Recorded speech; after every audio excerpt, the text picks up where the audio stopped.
Using the lesson from the failed project, Nileema successfully supported the establishment of a dairy collective with 10,000 members.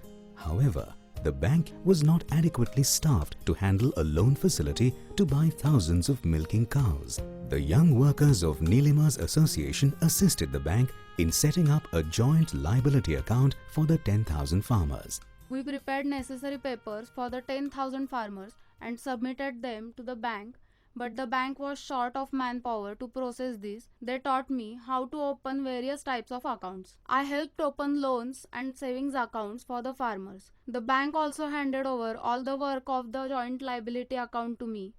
We disbursed 4 crores from the branch at Sakri and another 6 crore from the bank at Pimpalner. Around 4,000 households are getting the benefit of this facility. The experience with the earlier dairy project was a great help in the new project, which is overflowing with abundance. While many residents of Bahadurpur were on their path to economic success, the plight of the farmers was critically grave. Due to continued famine, they were heavily in debt with banks, institutions and money lenders. The interest on my loan was compounding almost at 18%. The arrears were too high. The farmers had no hope of sowing, let alone harvesting. If you are in the arrears of your payment, neither the bank nor cooperative society will talk to you. Even the money lenders show you the door as they have no hope of recovering the money from you. We were frustrated. Many farmers had committed suicide in nearby villages. We were depressed. The farmers in the nearby districts were committing suicide. The plight of the farmers was hopeless. In view of the seriousness of the situation, we approached few agricultural experts. We reviewed the farmers' problems with them. The experts stated that the farmers have adopted monoculture and hence there is a loss of biodiversity. They have to go back to the rotation of crops. They have moved away from the organic fertilizers in favor of chemical ones.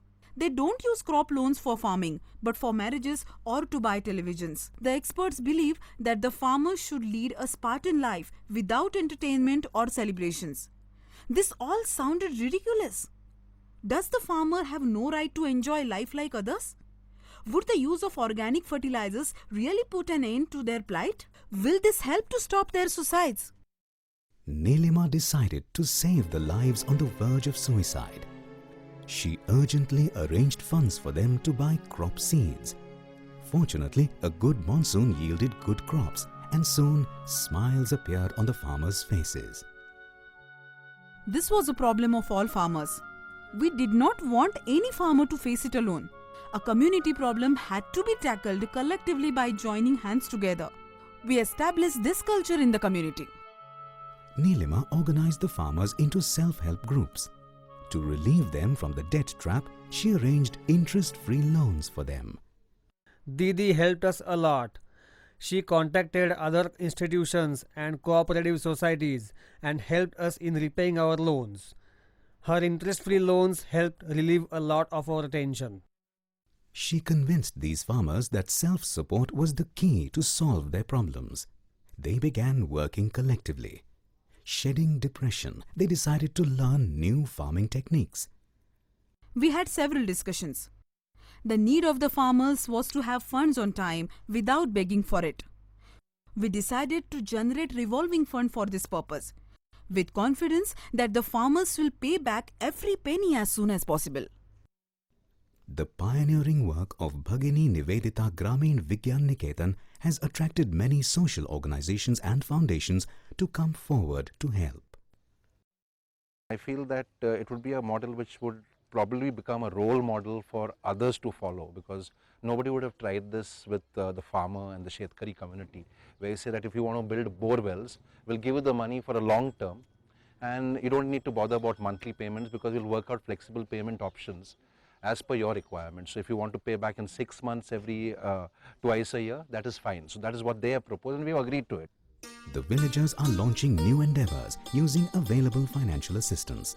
We are on our way to establish a progressive village that has good hygiene and adequate sanitation system.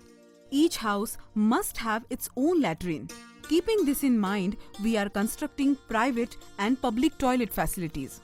To maintain hygiene in private and public areas, the organization has undertaken to construct 500 toilets within 15 months. This initiative started with the active support of Gul and Brijbala Asnani from Allentown in the USA and Shashikant Dhamne from Chalisgaon. They worked tirelessly to obtain the initial financial assistance from Rotary International for this project. Later, Shiv Shankar Bhau Patil, the chief of Shri Gajanan Maharaj Sansthan, took interest in the expansion of the project and provided sizable assistance. Bahadurpur is now ready to fulfill Gandhiji's dream of self-sufficient villages. Villagers get together to discuss and solve their problems democratically. The meetings of the elected village council have taken the form of village assemblies attended by every villager.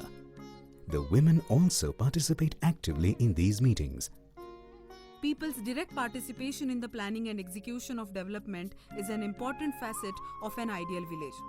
For this purpose, a village assembly, a public meeting for the entire village, is the ideal medium.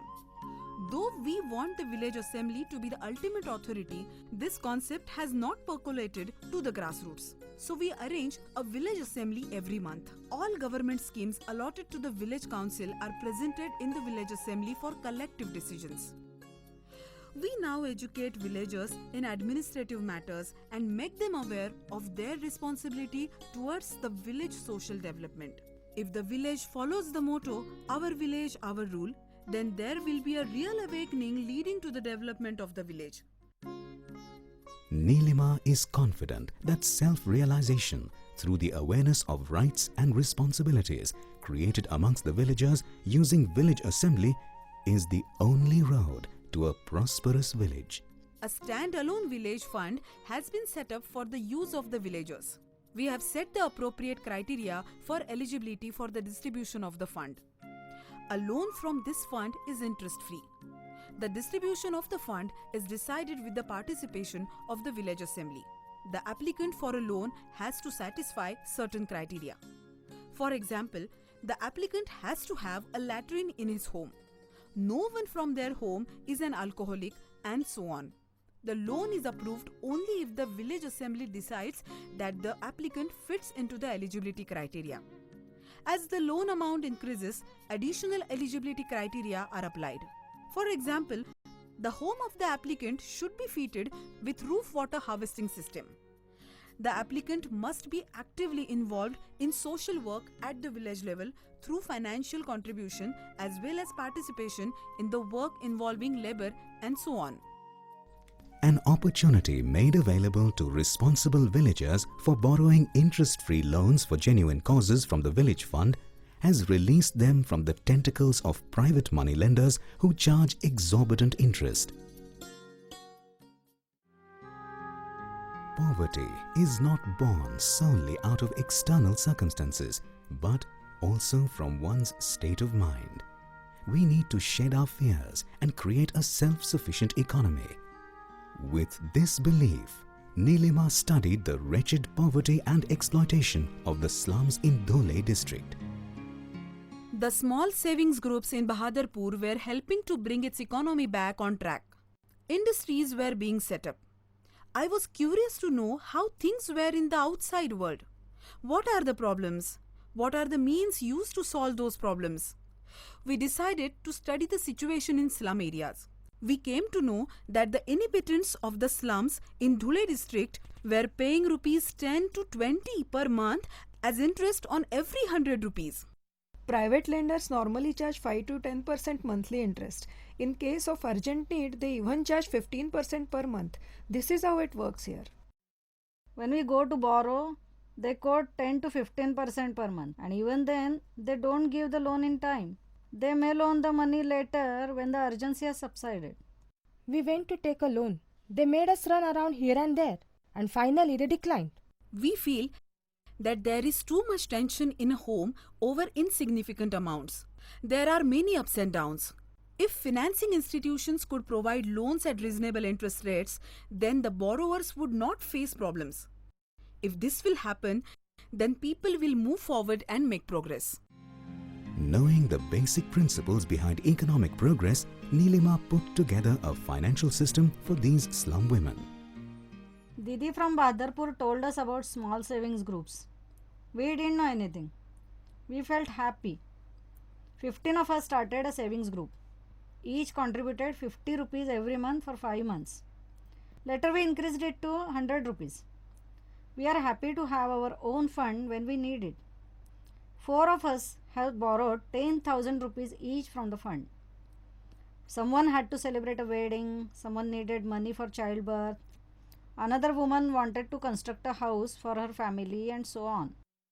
We benefited a lot from this facility.